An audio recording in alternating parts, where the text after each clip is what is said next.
राधे राधे, हरे कृष्णा। पिछले अध्याय में हमने सुना था कि कैसे पुरुषोत्तम मास को भगवान विष्णु ने अपना नाम देकर संसार में सर्वोच्च स्थान प्रदान किया। अब सुनते हैं पुरुषोत्तम मास महात्म्य कथा का 8वां अध्याय।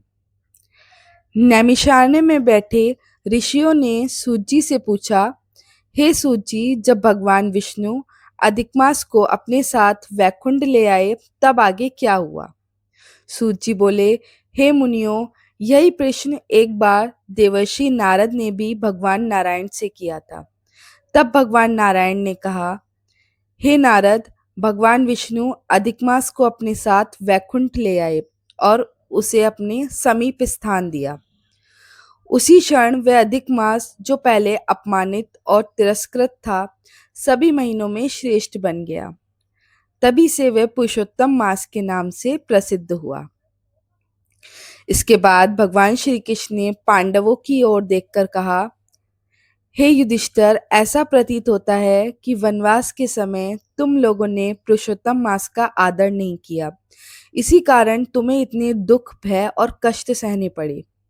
भगवान ने आगे कहा, मनुष्य को अपने भाग्य पर विश्वास रखना चाहिए, क्योंकि सुख दुख, लाभ हानि सब कर्मों के अनुसार प्राप्त होते हैं। लेकिन तुम्हारे दुखों का एक और भी कारण है। अब मैं तुम्हें एक प्राचीन कथा सुनाता हूँ। भगवान श्री कृष्ण बोले, पूर्व जन्म में द्रौपदी एक महान तपस्वी, मेधावी ऋषि की अत्यंत सुंदर और गुणवान पुत्री थी। वह रूप, विद्या और सद्गुणों से संपन्न थी, परंतु उसके मन में एक चिंता हमेशा बनी रहती थी, उसे योग्य पति और संतान सुख कैसे प्राप्त होगा। समय बीतता गया, लेकिन उसका विवाह नहीं हो पाया। अपनी सखियों को परिवार और पति का सुख भोगते देखकर उसके मन में भी वैसा ही जीवन पाने की इच्छा जागने लगी। उधर उसके पिता मेधावी ऋषि भी अपनी पुत्री के लिए योग्य वर की खोज में अनेक स्थानों पर गए, लेकिन उन्हें कोई योग्य वर नहीं मिला। इस चिंता ने उन्हें भीतर से तोड़ दिया और अंततः वे गंभीर रोग से पीड़ित होकर इस संसार से विदा हो गए। मृत्यु के समय भगवान श्री कृष्ण का स्मरण किया, जिससे भगवान के दूत उन्हें दिव्य लोक में ले गए। अपने पिता की मृत्यु देखकर वह कन्या विलाप करने लगी, हे पिताजी, अब मैं अनाथ हो गई हूँ, मेरी रक्षा कौन करेगा?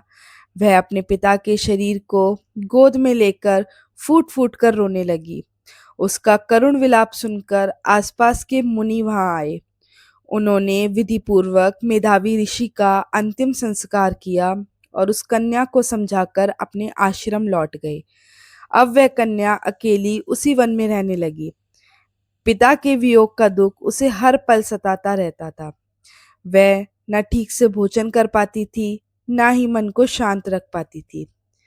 जैसे बछड़े के वियोग में गाय व्याकुल हो जाती है, वैसे ही वह भी दुख में डूबी रहती थी। भगवान श्री कृष्ण बोले, हे पांडवों, यही द्रौपदी का पूर्व जन्म था।